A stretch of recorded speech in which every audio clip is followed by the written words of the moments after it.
While there are many benefits to the use of technology, there are many issues with its usage as well, which may attribute to a false sense of security when utilizing the various forms of technology. The technological paradigm may be investigated to learn that when utilizing technology, concerns exist and how technological data is handled in terms of privacy. Detrimental impacts arise when technology is utilized, as the data that a user transfers and receives may be monitored by a third party to the chagrin or safety of a user's browser and data history. You may believe that new media is not allocated to either beneficial or detrimental categories, as many believe that technological privacy may enter both spheres due to recent studies. Alternative media is an important branch away from mainstream media. There are concerns with how third-party monetization may cause first-party tensions. Robert Clark, the founder of the term Dataveillance, stated, quote, "Surveillance is one of the elements of tyranny. The word conjures up unpleasant visions of spies, repression of individuals, and suppression of ideas," end quote. Surveillance may be considered a form of tyranny as it evokes feelings of mistrust in individuals or corporations around an individual. According to the founder of the term Dataveillance, Clark argued that dataveillance is, quote, "the systematic use of personal data systems in the investigation or monitoring of the actions or communications of one or more persons," end quote. The Canadian government has been less vocal regarding data surveillance in a post-Snowden era. Canadian government officials have said very little regarding possible surveillance techniques.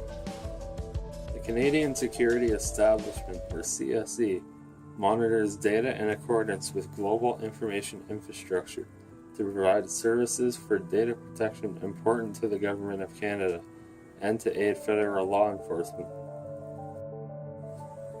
It's also important to note that the CSE may not target Canadians in their surveillance, and the CSE must protect Canadian citizen privacy through intercepting information. However, there are methods that exist that may allow the CSE to monitor Canadian data through metadata. Metadata may be utilized as it is general information or data about data rather than direct interceptions of data. Metadata itself may be understood as information that is automatically generated using communications technologies such as cell phones, internet browsers, or text messaging systems. Edward Snowden brought to light issues regarding the use of metadata surveillance by world governments as a means of security. However, the metadata will also contain private information that should not be associated with acts of government counterterrorism protocols. The government and corporations both utilize automated surveillance systems as they are proven to be cheaper and more efficient than physical human monitorization. The issue of dataveillance is very prevalent today, as people are utilizing services such as the internet without the knowledge that they are being monitored.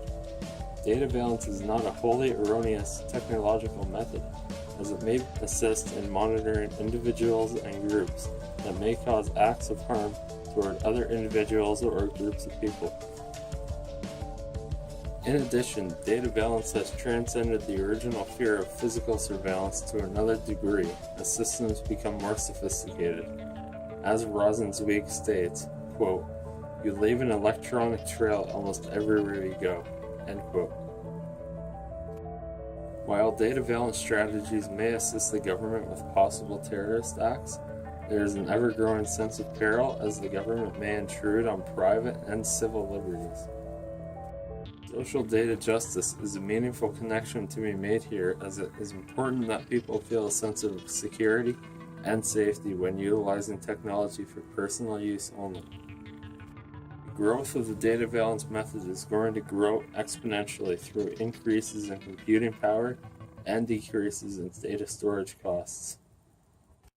Rosenzweig attempted to state how counterterrorism protection in the U.S. is not bound by specific protections set through the Privacy Act of 1974. The principles are broad as they allow the government to monitor while retaining the anonymity of the individuals being monitored. Rosenzweig added that within counter-terrorist dataveillance, it is difficult to disclose the monitoring of potential terrorists among innocent individuals. If the counterterrorism unit stated that the people are being monitored, it would defeat the purpose of the monitorization for terrorists in the first place.